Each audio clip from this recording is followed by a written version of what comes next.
Hello friends, study point पर आप सभी का स्वागत है। आज हम बात करने वाले हैं read people like a book by Patrick king. Book के बारे में हर इंसान के सोचने, समझने और व्यवहार करने का एक पैटर्न होता है। अगर हम इस पैटर्न को पहचानना सीख जाएं, तो किसी के भी इरादों, भावनाओं और फैसलों को समझना और पहले से ही अंदाजा लगाना आसान हो सकता है। यह पैटर्न उनके बीते अनुभवों, भावनात्मक जरूरतों और मनोवैज्ञानिक स्थितियों से प्रभावित होता है। मतलब, जो इंसान आज जैसा है, वह उसकी पिछली जिंदगी में हुए अनुभवों का नतीजा है। अगर हम किसी के व्यवहार को ध्यान से देखें और समझें कि वह क्यों ऐसा कर रहा है, तो हम उनके भविष्य के कदमों का अंदाजा भी लगा सकते हैं। मान लो आपका एक दोस्त हमेशा हर छोटी चीज पर जल्दी गुस्सा हो जाता है। आप नोटिस करते हो कि जब भी कोई उसकी किसी गलती पर ध्यान दिलाता है, तो वह बचाव में आ जाता है और बहस करने लगता है। अगर आप उसकी की पर्सनैलिटी को समझने की कोशिश करें, तो हो सकता है कि उसका यह व्यवहार उसकी पुरानी जिंदगी से जुड़ा हो। शायद बचपन में उसे बहुत ज्यादा डांटा गया हो, या उसे ऐसा महसूस कराया गया हो कि वह कभी सही नहीं होता। इसलिए अब जब भी कोई उसकी गलती निकालता है, तो उसका दिमाग उसे बचाने के लिए तुरंत गुस्से से रिएक्ट करता है। अगर आपको यह पैटर्न समझ में आ जाए, तो आप पहले से ही जान सकते हो कि अगली बार जब भी उसे उसकी गलती बताई जाएगी, तो उसका रिएक्शन कैसा होगा। इसी तरह, अगर आप किसी ऐसे इंसान को जानते हैं जो हर किसी की मदद करने के लिए हमेशा तैयार रहता है, भले ही उसे खुद परेशानी क्यों ना तो इसका मतलब यह हो सकता है कि उसे अपनी वैल्यू दूसरों की खुशी में दिखती है। हो सकता है कि उसने अपने जीवन में ऐसा कुछ झेला हो, जहां उसे प्यार और अपनापन तभी मिला हो जब उसने दूसरों की जरूरतों को खुद से ज्यादा अहमियत दी हो। इसलिए अब उसकी आदत बन गई है कि वह खुद को भूलकर भी दूसरों की मदद करें। अगर अगर आप इस पैटर्न को पहचान लेंगे, तो आप ये समझ सकते हैं कि वह क्यों बार बार ऐसा कर रहा है, और यह भी जान सकते हैं कि आगे भी वह इसी तरह बर्ताव करेगा। लोगों के व्यवहार को समझने का एक और तरीका है उनके शब्दों और कार्यों के बीच के अंतर को देखना। कई बार लोग कुछ कहते हैं, लेकिन उनका असली इरादा कुछ और होता है। मान लो आपका कोई सहकर्मी हमेशा कहता है कि उसे दूसरों की राय से फर्क नहीं होता, लेकिन जब भी कोई उसकी आलोचना करता है, तो वह हफ्तों तक परेशान रहता है। इसका मतलब है कि उसके शब्द और उसके असली विचार मेल नहीं खाते। उसके कहने का मतलब है कि वह खुद को ऐसा दिखाना चाहता है जैसे उसे फर्क नहीं होता, लेकिन असल में उसे दूसरों की राय बहुत प्रभावित करती है। अगर आप इस पैटर्न को समझ जाएं, तो आप पहले से ही जान सकते हैं कि अगर उसे फिर से कोई आलोचना करेगा, तो वह फिर से परेशान हो जाएगा। लोगों के व्यवहार का विश्लेषण करते समय हमें यह भी देखना होता है कि वे अलग-अलग पर परिस्थितियों में कैसे रिएक्ट करते हैं। उदाहरण के लिए, कोई इंसान जो अपने दोस्तों के साथ बहुत मजाक किया और खुला हुआ लगता है, लेकिन काम के माहौल में बेहद शांत और गंभीर हो जाता है, तो इसका मतलब यह हो सकता है कि वह अपने माहौल के हिसाब से खुद को ढालने में बहुत अच्छा है। लेकिन अगर कोई इंसान हर जगह एक जैसा व्यवहार करता है, जैसे कि हर समय बहुत गंभीर रहता है या हर समय मजाक करता रहता है, तो इसका मतलब है कि उसका व्यवहार उसके अंदरूनी व्यक्तित्व से जुड़ा हुआ है, ना कि सिर्फ माहौल से। कई बार लोग दूसरों को प्रभावित करने के लिए एक नकली व्यक्तित्व अपनाते हैं, लेकिन अगर आप उनके व्यवहार को ध्यान से देखें, तो उनके असली व्यक्तित्व को पहचान सकते हैं। मान लीजिए, कोई व्यक्ति हमेशा यह दिखाने की कोशिश करता है कि वह बहुत कॉन्फिडेंट है, लेकिन जब उसे कोई मुश्किल सवाल पूछ लिया जाए, तो वह असहज हो जाता है और बात बदलने की कोशिश करता है। इसका मतलब है कि उसका आत्मविश्वास दिखावा हो सकता है। अगर आप इस तरह के पैटर्न को पहचानना सीख जाते हैं, तो आप जान सकते हैं कि कौन असली में कैसा है और कौन सिर्फ दिखावा कर रहा है। हमारे व्यवहार के पैटर्न हमारे मनोवैज्ञानिक जरूरतों से भी जुड़े होते हैं। कुछ लोगों को यह जरूरत महसूस होती है कि वे हमेशा सही साबित हो, इसलिए वे कभी अपनी गलती मानते ही नहीं। कुछ लोगों को हर समय अटेंशन चाहिए होता है, इसलिए वे बार बार कुछ ऐसा करते हैं जिससे लोग उनकी ओर ध्यान दें। कुछ लोगों को कंट्रोल पसंद होता है, इसलिए वे हर चीज पर अपना हुक्म चलाने की कोशिश करते हैं। अगर आप यह समझ लें कि किसी इंसान की कौन सी जरूरत सबसे ज्यादा अहम है, तो आप यह भी अंदाजा लगा सकते हैं कि वह किस तरह से व्यवहार करेगा। अब सोचो, अगर आप किसी ऐसे व्यक्ति को जानते हैं जो हमेशा ग्रुप में अपनी बातें सबसे पहले रखता है, तो यह उसकी ये जरूरत दिखाती है कि वह सबसे ज्यादा ध्यान पाना चाहता है। अब अगर कोई और उसकी जगह ज्यादा बोलने लगे, तो संभावना है कि वह खुद को असहज महसूस करेगा और तरह से फिर से सबका ध्यान अपनी ओर खींचने की कोशिश करेगा। अगर आप इस पैटर्न को पहचान लेते हैं, तो आपको यह समझने में मुश्किल नहीं होगी कि वह भविष्य में कैसे रिएक्ट करेगा। व्यवहार पैटर्न को समझने का एक और तरीका है लोगों के फैसलों का विश्लेषण करना। जब भी कोई कोई बड़ा फैसला लेता है, तो वह सिर्फ तात्कालिक स्थिति पर निर्भर नहीं करता, बल्कि उसके पिछले अनुभव, उसके डर और बॉडी टेंड्री उसकी इच्छाएं भी इसमें बड़ी भूमिका निभाते हैं। मान लीजिए कोई व्यक्ति हर बार कोई नया अवसर मिलने पर भी उसे ठुकरा देता है, क्योंकि उसे लगता है कि उसमें फेल होने का खतरा है। हो सकता है कि उसका यह डर उसकी पुरानी जिंदगी से जुड़ा हो, जहां उसने कोई बड़ा रिस्क लिया हो और उसे नाकामी मिली हो, इसलिए अब वह हर रिस्क से बचना चाहता है। अगर आपको हमारी फ्री समरी अच्छी लगती है तो आप हमारे चैनल को सब्सक्राइब कर सकते हैं, हमारी मेंबरशिप खरीद सकते हैं या हमें यूपीआई के थ्रू सपोर्ट कर सकते हैं। अब समरी पर वापस चलते हैं। अगर आप इस तरह के पैटर्न को पहचान लेते हैं तो आप पहले से अंदाजा लगा सकते हैं कि वह इंसान भविष्य में भी जोखिम लेने से बचेगा। इसी तरह अगर कोई व्यक्ति हमेशा हर मौके को तुरंत पकड़ लेता है और बिना सोचे समझे फैसले लेता है, तो यह भी एक पैटर्न हो सकता है। हो सकता है कि उसने अपनी जिंदगी में यह सीखा हो कि मौके को तुरंत पकड़ लेना ही सफलता की कुंजी है। इसलिए वह बिना ज्यादा सोचे समझे हमेशा नए अवसरों को अपनाने के लिए तैयार रहता है। लोगों के व्यवहार पैटर्न को समझने से न सिर्फ हमें उनके बारे में जानने में मदद मिलती है, बल्कि हम अपने रिश्तों को भी बेहतर बना सकते हैं। अगर आप अपने किसी दोस्त, पार्टनर या सहकर्मी के व्यवहार के पीछे के कारणों को समझ लेते हैं, तो आप उनके प्रति ज्यादा धैर्य रख सकते हैं और उनके साथ बेहतर तालमेल बना सकते हैं। आखिर में यह समझना जरूरी है कि कोई भी इंसान एक ही तरह का नहीं रहता। लोग समय के साथ बदलते हैं, लेकिन उनका बदलाव भी एक पैटर्न में ही होता है। अगर आप इस बदलाव के पैटर्न को भी पहचान लेते हैं, तो आप ये भी समझ सकते हैं कि कोई व्यक्ति अपने जीवन में किस दिशा में बढ़ रहा है और उसका अगला कदम क्या हो सकता है। तो अगर आप लोगों को बेहतर तरीके से समझना चाहते हैं तो सिर्फ उनके शब्दों पर मत जाइए, बल्कि उनके व्यवहार को ध्यान से देखिए। उनके पिछले अनुभवों, उनकी इच्छाओं, उनके डर और उनकी ज़रूरतों को समझिए। जब आप यह कर लेंगे तो आप ना सिर्फ लोगों को पढ़ना सीख जाएंगे, बल्कि उनके भविष्य के फैसलों का भी अंदाजा लगाने में माहिर हो जाएंगे।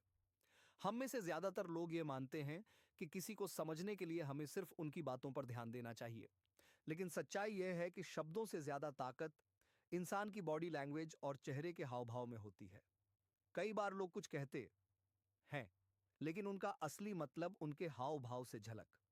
अगर हम किसी की बॉडी लैंग्वेज और चेहरे के एक्सप्रेशन को सही तरीके से पढ़ना सीख जाएं, तो हम उनकी असली भावनाओं को समझ सकते हैं, भले ही वे कुछ और कह रहे हो। मान लीजिए आप अपने दोस्त से पूछते हैं कि क्या वह ठीक है, और वह जवाब देता है, हाँ मैं ठीक हूं। लेकिन अगर उसकी आवाज कुछ धीमी हो, आंखें कुछ नीचे झुकी हो और कंधे थोड़े ढीले पड़े हो, तो क्या इसका मतलब होगा कि वह सचमुच ठीक है? शायद नहीं। उसके शब्द कुछ और कह रहे हैं, लेकिन उसका शरीर कुछ और बता रहा है। यही कारण है कि सिर्फ शब्दों पर भरोसा करने के बजाय हमें लोगों के हाव भाव और बॉडी लैंग्वेज को भी ध्यान से देखना चाहिए। चेहरे के हाव भाव सबसे ज्यादा असरदार संकेत होते हैं, क्योंकि चेहरे पर इंसान की असली भावनाएं जल्दी आ जाती हैं। जब कोई खुश होता है तो उसकी आंखें चमकती हैं, होठों पर हल्की मुस्कान होती है और चेहरा खुला खुला लगता है। वहीं जब कोई दुखी होता है तो उसकी आंखों में भारीपन होता है, भौं हल्की झुकी होती हैं और होंठ सख्त दिखते हैं। डर, गुस्सा, हैरानी या चिंता, हर भावना का एक अलग एक्सप्रेशन होता है, और अगर हम इसे समझने लगे तो हमें किसी के भी मन की स्थिति का अंदाजा हो सकता है। अब मान लीजिए आपके ऑफिस में एक सहकर्मी हमेशा कहता है कि उसे किसी से कोई परेशानी नहीं है, लेकिन जब भी कोई खास व्यक्ति कमरे में आता है तो उसकी बॉडी लैंग्वेज बदल जाती है। उसका चेहरा कुछ सख्त हो जाता है, उसकी नजरें टकराने से बचती हैं और उसके हाथ अनजाने में मुट्ठी में बदल जाते हैं। इससे आपको यह समझने में देर नहीं लगेगी कि उसे उस व्यक्ति से वास्तव में कुछ परेशानी है, भले ही वह शब्दों में इससे इनकार कर रहा हो। बॉडी लैंग्वेज के दूसरे संकेतों में इंसान की मुद्राएं और हाव भाव शामिल होते हैं। उदाहरण के लिए, जब कोई व्यक्ति किसी बात में दिलचस्पी ले रहा होता है तो उसका शरीर सामने की ओर झुका होता है, उसकी आंखें व्यक्ति या विषय की ओर केंद्रित रहती हैं और उसकी भौं हल्की सी ऊपर उठी होती हैं। लेकिन अगर कोई बोर हो रहा हो तो उसकी पीठ पीछे झुक जाती है, आंखें इधर उधर घूमने लगती हैं और उसके हाथ शायद कहीं टिके रहते हैं, जिससे पता चलता है कि वह बस समय काट रहा है। अब सोचिए, अगर आप किसी से बात कर रहे हैं और वह लगातार अपने पैरों को हिला रहा है, अपनी घड़ी देख रहा है या बार बार फोन चेक कर रहा है, तो इसका क्या मतलब होगा? इसका सीधा संकेत यह हो सकता है कि वह व्यक्ति बेचैन है या बातचीत में ज्यादा दिलचस्पी नहीं ले रहा। इस तरह के छोटे छोटे संकेत हमें बता सकते हैं कि सामने वाला व्यक्ति वास्तव में क्या महसूस कर रहा है, कई बार लोग अपनी भावनाओं को छिपाने की कोशिश करते हैं, लेकिन उनके शरीर से कुछ ना कुछ संकेत निकल ही जाते हैं। उदाहरण के लिए, जब कोई झूठ बोलता है, तो वह आमतौर पर आंखों से नजरें मिलाने से बचता है, बार बार अपनी नाक या चेहरे को छूता है, या फिर उसकी आवाज में हल्का बदलाव आ जाता है। अगर आप इन संकेतों को पकड़ने लगे, तो आप यह पहचान सकते हैं कि कब कोई सच बोल रहा है और कब नहीं। हालांकि यह समझना भी जरूरी है कि किसी एक संकेत को देखकर ही कोई नतीजा निकालना सही नहीं होगा। किसी की आंखें झुकी हुई हैं, इसका मतलब ये नहीं कि वह जरूर उदास है। हो सकता है कि वह सिर्फ थका हुआ हो। किसी ने अपनी बाहें मोड़ ली हैं, इसका मतलब ये नहीं कि वह आपसे नाराज है। हो सकता है कि उसे ठंड लग रही हो। इसलिए हमें हमेशा संदर्भ को भी ध्यान में रखना चाहिए। अगर कोई व्यक्ति बातचीत के दौरान लगातार रक्षात्मक मुद्रा में रहता है, तो हमें यह देखना होगा कि यह उसके स्वभाव का हिस्सा है या वह किसी खास परिस्थिति में ऐसा कर रहा है। इसके अलावा बॉडी लैंग्वेज को पढ़ते समय हमें अलग-अलग संकेतों का समूह क्लस्टर्स देखना चाहिए। सिर्फ एक संकेत को देखकर ही कोई नतीजा निकाल लेना सही नहीं होगा।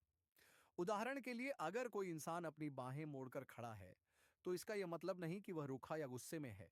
लेकिन अगर उसी के साथ उसकी भौं तनी हुई है, होंठ थोड़े सख्त हैं और शरीर कुछ पीछे झुका हुआ है, तो यह संकेत मिलकर यह दिखा सकते हैं कि वह व्यक्ति वास्तव में किसी चीज से नाराज है या रक्षात्मक महसूस कर रहा है। अब एक और उदाहरण लेते हैं। मान लीजिए कोई व्यक्ति आपसे बात कर रहा है और बीच-बीच में मुस्कुरा रहा है, लेकिन उसकी आंखों में वह खुशी नहीं झलक रही। उसकी मुस्कान सिर्फ उसके होठों तक सीमित है। आंखें कुछ थकी हुई दिख रही हैं और वह बार-बार अपनी गर्दन को छू रहा है। इसका मतलब हो सकता है कि वह दिखावे के लिए मुस्कुरा रहा है, लेकिन अंदर से परेशान या असहज महसूस कर रहा है। लोगों को पढ़ने की यह कला सिर्फ व्यक्तिगत रिश्तों में ही नहीं, बल्कि पेशेवर जीवन में भी बहुत फायदेमंद होती है। मान लीजिए आप किसी मीटिंग में हैं और आपका बॉस कहता है कि उसे आपकी प्रोजेक्ट रिपोर्ट पसंद आई, लेकिन उसके चेहरे पर खुशी की जगह हल्की झुंझलाहट दिख रही है और उसके हाथ टेबल पर बेजान से पड़े हैं। इसका मतलब हो सकता है कि वह बस औपचारिकता निभा रहा है, लेकिन वास्तव में रिपोर्ट से संतुष्ट नहीं है। अगर आप इस संकेत को पकड़ लेते हैं, तो आप समय रहते रिपोर्ट में सुधार कर सकते हैं और भविष्य में बेहतर प्रभाव छोड़ सकते हैं। बॉडी लैंग्वेज और चेहरे के हाव भाव को पढ़ने का एक और बड़ा फायदा यह है कि यह हमें किसी की ईमानदारी को परखने में मदद करता है। मान लीजिए कोई व्यक्ति आपको बता रहा है कि उसने कोई गलती नहीं की, लेकिन उसके बोलने के दौरान उसकी आवाज में हिचकिचाहट है, वह अपनी आंखें बार-बार घुमा रहा है और उसके हाथों की उंगलियां आपस में मली जा रही हैं। यह संकेत बता सकते हैं कि वह पूरी तरह से सच नहीं बोल रहा। लैंग्वेज को पढ़ना एक कला है और यह धीरे-धीरे अभ्यास करने से ही आता है। अगर आप रोजमर्रा की जिंदगी में लोगों के हाव-भाव और चेहरे के एक्सप्रेशन पर ध्यान देने लगे, तो आपको धीरे-धीरे यह समझ आने लगेगा कि कौन से संकेत क्या दर्शाते हैं। आखिर में यह समझना जरूरी है कि हर इंसान अलग होता है और किसी की बॉडी लैंग्वेज को पढ़ने का सबसे अच्छा तरीका यह है कि पहले उनकी सामान्य आदतों को नोटिस किया जाए। अगर कोई व्यक्ति आमतौर पर बहुत एनर्जेटिक रहता है, लेकिन किसी दिन वह चुपचाप बैठा हुआ दिखे, तो यह एक संकेत हो सकता है कि कुछ गलत है। इसी तरह कोई व्यक्ति जो हमेशा शांत रहता है, अगर अचानक बहुत ज्यादा हाव-भाव दिखाने लगे, तो यह भी असामान्य हो सकता है। जब आप इन छोटी-छोटी चीजों पर ध्यान देना शुरू कर देंगे, तो आपको ये अंदाजा होने लगेगा कि लोग वास्तव में क्या महसूस कर रहे हैं। भले ही वे कुछ और कह रहे हों, इससे न सिर्फ आपकी समझने की क्षमता बढ़ेगी, बल्कि आप दूसरों के साथ ज्यादा अच्छे और प्रभावी तरीके से संवाद भी कर पाएंगे। हर इंसान जो कुछ भी करता है, उसके पीछे कोई ना कोई वजह होती है। कोई मेहनत करता है क्योंकि उसे सफलता चाहिए, कोई बचत करता है क्योंकि उसे भविष्य की चिंता होती है, कोई किसी की मदद करता है क्योंकि उसे खुशी मिलती है, और कोई झूठ बोलता है क्योंकि वह किसी मुसीबत से बचना चाहता है। अगर हम ये समझ ले कि किसी इंसान को किस चीज से खुशी मिलती है और किस चीज से डर लगता है, तो हम ये अंदाजा लगा सकते हैं कि वह आगे कैसे व्यवहार करेगा। असल में हर इंसान के दो बड़े मोटिवेशन ड्राइवर्स होते हैं, खुशी पाना और दर्द से बचना। यानी लोग वही करते हैं जो या तो उन्हें अच्छा महसूस कराए या फिर उन्हें किसी तकलीफ से बचाए। अगर आप किसी के व्यवहार को ध्यान से देखें, तो आपको यह समझ में आने लगेगा कि वह किन चीजों की तरफ खींचता है और किन चीजों से दूर भागता है। यह समझना बहुत जरूरी है, क्योंकि जब आप किसी की प्रेरणा को समझ लेते हैं, तो आप यह भी अंदाजा लगा सकते हैं कि वह आगे कौन से फैसले लेगा। मान लीजिए आपके ऑफिस में दो सहकर्मी हैं, एक हमेशा ज्यादा मेहनत करता है, एक्स्ट्रा काम लेता है और अपनी हर गलती से सीखने की कोशिश करता है। दूसरा हमेशा कम से कम काम करना चाहता है, रिस्क लेने से बचता है और किसी नई जिम्मेदारी से दूर भागता है। इन दोनों के व्यवहार में बड़ा फर्क क्यों है? पहले वाले व्यक्ति को सफलता से खुशी मिलती है, शायद उसे प्रमोशन चाहिए या वह अपने काम से अपनी पहचान बनाना चाहता है। उसे लगता है कि ज्यादा मेहनत करने से उसे वह खुशी मिलेगी जो वह चाहता है। दूसरी तरफ दूसरा व्यक्ति सफलता के डर से चलता है। वह कोई गलती नहीं करना चाहता, आलोचना से बचना चाहता है और इसलिए कोई ऐसा कदम नहीं उठाता जिससे उसे बाद में मुश्किल हो। अगर आप इस मोटिवेशन को समझ जाते हैं, तो आप यह भी अनुमान लगा सकते हैं कि जब इन्हें कोई नया प्रोजेक्ट दिया जाएगा तो इनका व्यवहार कैसा होगा। पहला व्यक्ति उसे उत्साह से लेगा, जबकि दूसरा कोई बहाना बना सकता है या कम से कम जिम्मेदारी लेने की कोशिश करेगा। अब सोचिए कि आप किसी दोस्त को कोई सुझाव देते हैं कि वह जिम जाना शुरू करे। अगर वह खुशी के मोटिवेशन से प्रेरित होता है, तो वह सोच सकता है कि जिम जाने से उसकी फिटनेस अच्छी होगी, उसे अच्छा महसूस होगा और उसकी पर्सनैलिटी निखरेगी। अगर वह दर्द से बचने के मोटिवेशन से प्रेरित होता है, तो वह यह सोचेगा कि जिम जाने से वह बीमारियों से बच सकता है, मोटापे की दिक्कत नहीं होगी और भविष्य में हेल्थ से जुड़ी परेशानियों से दूर रहेगा। दोनों लोग जिम जा सकते हैं, लेकिन उनकी वजह अलग होंगी। एक को उसमें खुश दिखेगी और दूसरा उसमें खतरे से बचने का रास्ता। इसी तरह अगर कोई इंसान हमेशा जल्दी गुस्सा हो जाता है, तो यह समझना जरूरी है कि उसका गुस्सा भी किसी मोटिवेशन से जुड़ा है। हो सकता है कि उसे बचपन में बार बार अपनी बात साबित करनी पड़ी हो और अब वह हर बहस में खुद को सही साबित करने की कोशिश करता हो, ताकि उसे फिर से वह संघर्ष ना करना पड़े। या फिर हो सकता है कि उसे अपने आत्मसम्मान की बहुत चिंता हो और जब भी उसे लगे कि कोई उसकी इज्जत कम कर रहा है, तो वह गुस्से से रिएक्ट करें। अगर आप उसके गुस्से के पीछे की वजह को समझ ले, तो आप ये भी समझ सकते हैं कि किन परिस्थितियों में वह गुस्सा करेगा और कैसे उसे शांत किया जा सकता है। लोगों का डर भी उनके व्यवहार को प्रभावित करता है। कुछ लोग समाज में अपनी इमेज को लेकर बहुत सतर्क रहते हैं क्योंकि उन्हें अस्वीकृति रिजेक्शन का डर होता है। ऐसे लोग हमेशा यह सुनिश्चित करते हैं कि वे सही कपड़े पहने, सही शब्द बोले और किसी भी सामाजिक गलती से बचे। दूसरी तरफ कुछ लोग पैसों को लेकर बहुत सावधान होते हैं क्योंकि उन्हें गरीबी का डर होता है। ऐसे लोग हमेशा सेविंग्स पर ध्यान देते हैं, ज्यादा खर्च करने से बचते हैं और कभी भी अनावश्यक चीजों पर पैसा नहीं लगाते। अगर आपको यह समझ में आ जाए कि किसी व्यक्ति के डर क्या है, तो आप उसके फैसलों का भी अनुमान लगा सकते हैं। मान लीजिए, आपका एक दोस्त हमेशा रिश्तों में बहुत सतर्क रहता है। वह किसी पर जल्द भरोसा नहीं करता, ज्यादा खुलता नहीं और किसी भी नए रिश्ते में जाने से पहले बहुत ज्यादा सोचता है। हो सकता है कि वह किसी पुराने रिश्ते में बुरी तरह टूट चुका हो और अब वह फिर से वही दर्द नहीं झेलना चाहता। इसलिए वह कोई भी रिश्ता शुरू करने से पहले हर चीज को तोलता है, ताकि वह फिर से तकलीफ से ना गुजरे। अगर आप यह समझ जाएं कि उसका व्यवहार दर्द से बचने के लिए है, तो आप यह भी समझ सकते हैं कि उसे भरोसा दिलाने के लिए क्या करना होगा। इसी तरह कुछ लोग दिखावे पर बहुत ध्यान देते हैं। वे हमेशा महंगी चीजें खरीदते हैं, सोशल मीडिया पर अपनी अच्छी तस्वीरें डालते हैं और अपनी सफलता को बढ़ा चढ़ाकर दिखाते हैं। अगर आप उनके मोटिवेशन को देखें, तो इसमें भी खुशी और दर्द का खेल है। हो सकता है कि उन्हें तारीफ और पहचान से खुशी मिलती हो, इसलिए वे अपनी लाइफस्टाइल को इस तरह बनाते हैं कि लोग उनकी सराहना करें। या फिर हो सकता है कि उन्हें यह डर हो कि अगर वे साधारण सीखेंगे, तो लोग उन्हें कम आंक। इस डर से बचने के लिए वे हमेशा अपने स्टेटस को ऊंचा दिखाने की कोशिश करते हैं। अब सोचिए, अगर आप किसी ग्राहक से डील कर रहे हैं, तो क्या यह जानना जरूरी नहीं होगा कि वह किस चीज से प्रभावित होता है? अगर कोई ग्राहक उस चीज को खरीदता है जिससे उसे खुशी मिलेगी, तो आपको उसे यह बताना होगा कि आपका प्रोडक्ट उसकी लाइफ को कितना बेहतर बनाएगा। लेकिन अगर कोई ग्राहक सिर्फ नुकसान से बचना चाहता है, तो आपको उसे यह समझाना होगा कि अगर उसने ये प्रोडक्ट नहीं खरीदा, तो उसे क्या नुकसान हो सकता है। बच्चों को ही देख लीजिए। जब कोई बच्चा पढ़ाई करता है, तो वह या तो इस सोच से करता है कि अच्छे नंबर आएंगे और उसकी तारीफ होगी, या फिर इसलिए कि अगर वह फेल हो गया तो उसे सजा मिलेगी। यानी उसका मोटिवेशन या तो खुशी है या फिर दर्द से बचाव। अगर माता पिता यह समझ जाएं कि उनका बच्चा किस मोटिवेशन से ज्यादा प्रेरित होता है, तो वे उसे सही तरीके से पढ़ाई के लिए प्रेरित कर सकते हैं। हमारे फैसले भी इसी मोटिवेशन से चलते हैं। कोई व्यक्ति नई नौकरी इसलिए ले सकता है क्योंकि उसे उसमें ज्यादा पैसा मिलेगा, खुशी या फिर इसलिए क्योंकि वह अपनी पुरानी नौकरी से तंग आ चुका है, दर्द से बचाव। कोई व्यक्ति शादी इसलिए कर सकता है क्योंकि उसे एक साथी की जरूरत है, खुशी या फिर इसलिए क्योंकि वह अकेलेपन से डरता है, दर्द से बचाव। अगर आप यह समझ जाते हैं कि किसी का जीवन किस चीज से संचालित हो रहा है, खुशी की चाहत या दर्द से बचाव, तो आप उसके अगले कदमों का अनुमान लगा सकते हैं। आप यह देख सकते हैं कि वह किस स्थिति में कैसा व्यवहार करेगा, कौन से फैसले लेगा और किन चीजों से सबसे ज्यादा प्रभावित होगा। जब आप इस स्तर पर लोगों को समझने लगते हैं तो आपकी खुद की संवाद और रिश्ते बनाने की क्षमता बहुत मजबूत हो जाती है।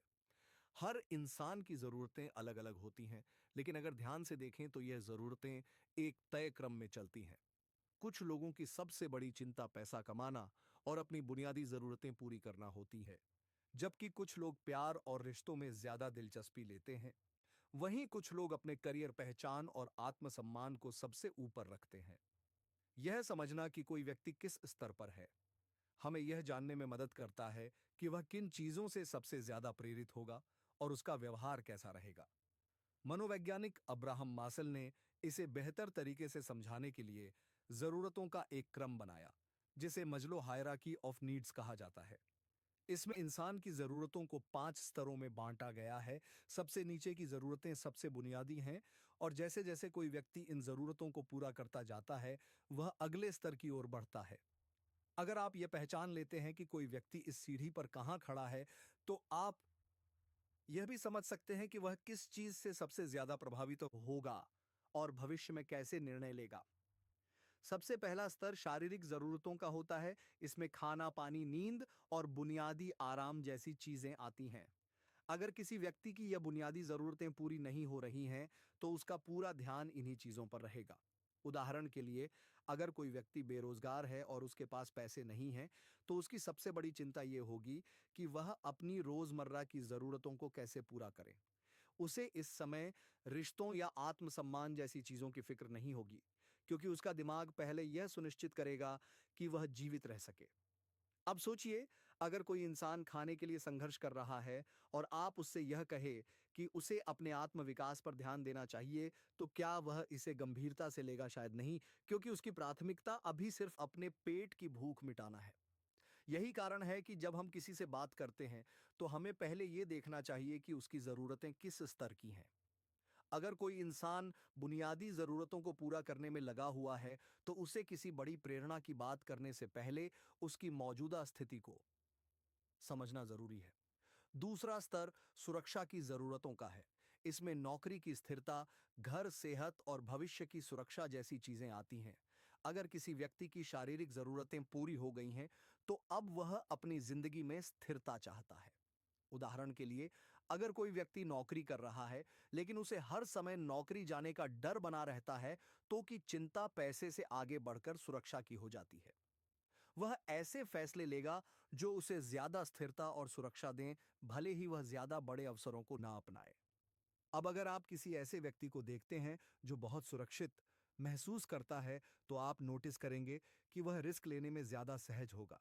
लेकिन अगर कोई व्यक्ति हर समय डर में जी रहा है, जैसे कि उसे लगता है कि उसकी नौकरी कभी भी जा सकती है या उसका घर सुरक्षित नहीं है, तो उसका व्यवहार अलग होगा। वह अपने फैसलों में सतर्कता रखेगा, बदलाव से बचेगा और किसी भी ऐसी चीज में दिलचस्पी नहीं लेगा जिससे उसकी स्थिरता को खतरा हो। तीसरा स्तर सामाजिक जरूरतों का है। जब कोई व्यक्ति अपनी बुनियादी और सुरक्षा की जरूरतें पूरी कर लेता है, तो वह अब रिश्तों, दोस्ती और समाज से जुड़ाव की तलाश करता है। उसे यह महसूस होने लगता है कि सिर्फ पैसा और सुरक्षा ही काफी नहीं है, उसे किसी के साथ की भी जरूरत है। इसी स्तर पर लोग रिश्तों को कुछ ज्यादा महत्व देने लगते हैं और समाज में अपनी जगह बनाने की कोशिश करते हैं। सोचिए, अगर कोई व्यक्ति अकेला महसूस कर रहा है और आप उसे करियर में आगे बढ़ने की सलाह देते हैं, तो वह ज्यादा उत्साहित नहीं होगा। उसकी प्राथमिकता अभी करियर नहीं, बल्कि किसी के साथ का एहसास है। यही वजह है कि जब कोई इंसान इस स्तर पर होता है, तो उसकी प्राथमिकताएं उसके दोस्तों, परिवार और रिश्तों के इर्द गिर्द घूमने लगती हैं। अब अगर आप किसी ऐसे व्यक्ति को देखें जो हमेशा लोगों के साथ समय बिताना पसंद करता है, तो यह समझना आसान हो जाता है कि वह इस स्तर पर है। उसे अकेले रहना पसंद नहीं और उसकी ज़रूरतें उन चीज़ों से जुड़ी हैं जो उसे अपनापन महसूस कराती हैं। अगर वह इस स्तर की ज़रूरतों को पूरा नहीं कर पाता, तो वह उदास या असहज महसूस करने लगेगा। चौथा स्तर आत्मसम्मान की जरूरतों का है। जब कोई व्यक्ति रिश्तों और सामाजिक जुड़ाव से संतुष्ट हो जाता है, तो अब उसे पहचान और सम्मान की जरूरत महसूस होने लगती है। उसे अब यह चाहिए कि लोग उसकी सराहना करें, उसकी सफलता को स्वीकार करें और उसे एक महत्वपूर्ण व्यक्ति के रूप में देखें। यही कारण है कि कुछ लोग सोशल मीडिया पर अपनी उपलब्धियां दिखाने में दिलचस्पी लेते हैं, क्योंकि उन्हें इससे सम्मान और पहचान मिलती है। इसी स्तर पर लोग ज्यादा मेहनत करके अपने करियर में आगे बढ़ते हैं, नए कौशल सीखते हैं और अपनी काबिलियत साबित करने की कोशिश करते हैं। अगर कोई व्यक्ति इस स्तर पर है तो उसे प्रेरित करने का सबसे अच्छा तरीका यही होगा कि उसे यह एहसास दिलाया जाए कि वह मूल्यवान है और उसकी उपलब्धियों को सराहा जाता है। अगर आप किसी ऐसे व्यक्ति को देखें जो हमेशा अपने काम की तारीफ चाहता है, तो इसका मतलब यह हो सकता है कि वह आत्मसम्मान की जरूरत के स्तर पर है। वह यह सुनना चाहता है कि उसने अच्छा किया, क्योंकि यही उसकी प्रेरणा है। आखिरी और सबसे ऊंचा स्तर आत्म साक्षात्कार, सेल्फ एक्चुअलाइजेशन का होता है। जब कोई व्यक्ति अपने जीवन में सम्मान और पहचान पा लेता है, तो अब वह खुद को और बेहतर बनाने की कोशिश करने लगता है। वह सिर्फ पैसे, रिश्तों या पहचान के पीछे नहीं भागता, बल्कि अपने जीवन को किसी बड़े उद्देश्य के लिए जीने की कोशिश करता है। ऐसे लोग अपनी क्षमताओं को पूरी तरह से इस्तेमाल करना चाहते हैं और समाज में कुछ नया योगदान देना चाहते हैं। वे कला, विज्ञान, नवाचार, समाज सेवा और आत्मविकास जैसे चीजों में रुचि लेने लगते हैं। अब सोचिए, अगर कोई व्यक्ति इस स्तर पर है और आप उससे सिर्फ पैसे कमाने की बात करते हैं, तो उसे यह ज्यादा प्रेरित नहीं करेगा, क्योंकि उसकी प्राथमिकताएं अब अलग हो चुकी हैं। वह सिर्फ खुद की भलाई के बारे में नहीं, बल्कि समाज और दुनिया के बारे में सोचने लगा है। अगर आप ये समझ जाते हैं कि कोई व्यक्ति मसलों की इस जरूरतों की सीढ़ी पर कहां खड़ा है, तो आप यह अंदाजा लगा सकते हैं कि वह किन चीजों से सबसे ज्यादा प्रभावित होगा। का किसी की जरूरतें अगर बुनियादी हैं तो उसे सुरक्षा और स्थिरता चाहिए। अगर वह रिश्तों की तलाश में है तो उसे अपनापन चाहिए। अगर वह पहचान चाहता है तो उसे सराहना चाहिए। और अगर वह आत्म साक्षात्कार के स्तर पर है तो उसे कुछ ऐसा चाहिए जो उसके जीवन को एक गहरे उद्देश्य से जोड़ सके। जब आप इस मॉडल को अपने रोजमर्रा के जीवन में इस्तेमाल करने लगते हैं तो आपको लोगों को समझने में आसानी होती है।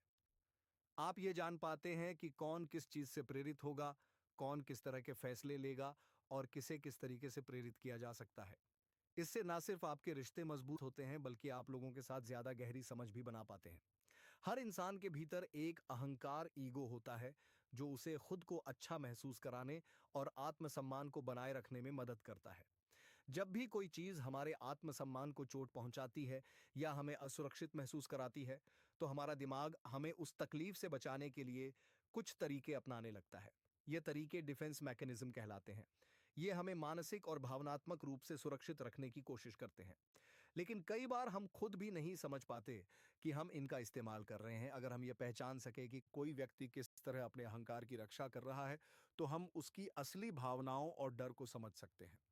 सोचिए, अगर कोई व्यक्ति बार बार अपनी गलतियों को नजरअंदाज करता है और हमेशा दूसरों को दोष देता है, तो इसका क्या मतलब है? हो सकता है कि वह अपनी गलतियों को स्वीकार करने से बच रहा हो, क्योंकि इससे उसका आत्मसम्मान चोटिल हो सकता है। वह यह सोच भी नहीं सकता कि वह गलती कर सकता है, इसलिए उसका दिमाग उसे एक आसान रास्ता दिखाता है। दूसरों को दोष देने का यह एक डिफेंस मैकेनिज्म है, जिसे प्रोजेक्शन कहते हैं, जिसमें इंसान अपनी कमजोरियों को दूसरों में देखने लगता है। अब मान लीजिए कोई व्यक्ति बहुत गुस्से वाला है, लेकिन वह खुद को शांत और संयमित दिखाने की कोशिश करता है। जब भी कोई उससे कहता है कि वह बहुत गुस्सैल है, तो वह तुरंत जवाब देता है, मैं गुस्सैल नहीं हूं। तुम खुद बहुत चिड़चिड़ी भी प्रोजेक्शन का एक उदाहरण है, क्योंकि वह अपनी नकारात्मक भावना को स्वीकार करने के बजाय उसे दूसरों पर डाल रहा है। अगर आप इस पैटर्न को समझ जाते हैं, तो आप ये पहचान सकते हैं कि उसका असली डर ये है कि वह खुद को गुस्से वाला व्यक्ति मानने से डरता है। एक और आम डिफेंस मैकेनिज्म है डिनायल, इनकार करना। इसमें व्यक्ति किसी सच्चाई को स्वीकार करने से ही इनकार कर देता है, चाहे वह कितनी भी साफ क्यों ना हो। मान लीजिए कोई व्यक्ति बहुत ज्यादा खर्च करता है और कर्ज में डूब चुका है, लेकिन जब भी कोई उसे इस बारे में कुछ कहता है, तो वह जवाब देता है, मुझे कोई समस्या नहीं है, मेरे पास सब कुछ नियंत्रण में है। यह डिनायल है। वह सच्चाई को देखने की बजाय उसे नजरअंदाज कर रहा है, क्योंकि सच्चाई को स्वीकार करना उसके अहंकार के लिए मुश्किल हो सकता है। कई बार लोग रशन आइजे तर्क देना का सहारा लेते हैं। इसका मतलब है कि वे अपनी गलतियों के लिए बहाने बना लेते हैं, ताकि उन्हें बुरा महसूस ना हो। मान लीजिए कोई व्यक्ति किसी परीक्षा में फेल हो जाता है और कहता है, मुझे इससे फर्क नहीं होता। वैसे भी यह परीक्षा बेकार थी, असल में उसे फर्क होता है, लेकिन अगर वह इसे स्वीकार कर ले तो उसे निराशा महसूस होगी। इसलिए वह खुद को यह समझाने लगता है कि परीक्षा की कोई अहमियत ही नहीं थी। इस तरह वह अपने अहंकार को बचाने की कोशिश करता है। एक और दिलचस्प डिफेंस मैकेनिज्म है रिप्रेशन दबाना। इसमें व्यक्ति अपने दर्दनाक अनुभवों या भावनाओं को अपने अवचेतन मन में दबा देता है ताकि उसे इनसे ना जूझना पड़े। मान लीजिए किसी बच्चे को बचपन में बहुत डांटा गया हो, लेकिन जब वह बड़ा हो जाता है तो उसे अपने बचपन की यह बातें याद ही नहीं रहती। यह इसलिए होता है क्योंकि उसका दिमाग इन कड़वी यादों को इतनी गहराई में दबा देता है कि वे सतह पर आती ही नहीं। लेकिन यह दबी हुई भावनाएं फिर भी उसके व्यवहार को प्रभावित कर सकती है। हो सकता है कि वह आलोचना से बहुत डरता हो या हर समय खुद को साबित करने की कोशिश करता हो। अगर हम यह समझ सकें कि कोई व्यक्ति किन चीजों को अपने दिमाग में दबा रहा है, तो हम यह भी जान सकते हैं कि वह किन असली डर या तकलीफों से जूझ रहा है। रिग्रेशन बचपन जैसी हरकतें करना भी एक आम डिफेंस मैकेनिज्म है। इसमें इंसान किसी तनावपूर्ण स्थिति में खुद को सुरक्षित महसूस कराने के लिए पुराने बचपन वाले व्यवहार करने लगता है। कभी-कभी लोग बहुत ज्यादा परेशान होने पर अचानक रोने लगते हैं या कोई ऐसा तरीका अपनाने लगते हैं जो उन्होंने बचपन में अपनाया था। उदाहरण के लिए, अगर कोई व्यक्ति ऑफिस में बहुत दबाव में है और वह हर छोटी बात पर गुस्सा करने लगता है या चिड़चिड़ा हो जाता है, तो हो सकता है कि वह रिग्रेशन का इस्तेमाल कर रहा हो। उसका दिमाग उसे बचपन की उस अवस्था में ले जा रहा है जब उसे अपने गुस्से के जरिए ध्यान और सहारा मिलता था। कई बार लोग डिस्प्लेसमेंट भावनाओं को दूसरी जगह निकालना का सहारा लेते हैं। इसमें इंसान अपनी असली भावनाओं को उस व्यक्ति पर नहीं निकालता जिससे वह परेशान है, बल्कि किसी और पर निकाल देता है।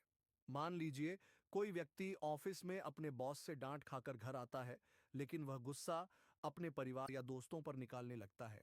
उसका असली गुस्सा बॉस पर है, लेकिन चूंकि वह बॉस पर गुस्सा निकालने की हिम्मत नहीं कर सकता, इसलिए उसका दिमाग उसे एक आसान विकल्प देता है, किसी कमजोर या सुरक्षित व्यक्ति पर गुस्सा निकालना। कुछ लोग सब्लिमेशन रचनात्मक रूप में भावनाओं को बदलना का इस्तेमाल करते हैं, जो एक सकारात्मक डिफेंस मैकेनिज्म है। इसमें व्यक्ति अपनी नकारात्मक भावनाओं को किसी रचनात्मक या उत्पादक गतिविधि में बदल देता है। उदाहरण के लिए, कोई व्यक्ति बहुत गुस्सैल हो सकता है, लेकिन अगर वह इस गुस्से को खेल, व्यायाम या कला में लगाता है, तो वह इसे एक अच्छे तरीके से व्यक्त कर सकता है। कई कलाकार, लेखक और खिलाड़ी अपनी भावनाओं को रचनात्मक कार्यों में बदलकर इस किने मैकेनिज्म का इस्तेमाल करते हैं। तो फ्रेंड्स, ये थी हमारी आज की बुक समरी। आपको कैसी लगी कमेंट करके जरूर बताएं, और धन्यवाद आपका समरी एंड तक सुनने के लिए।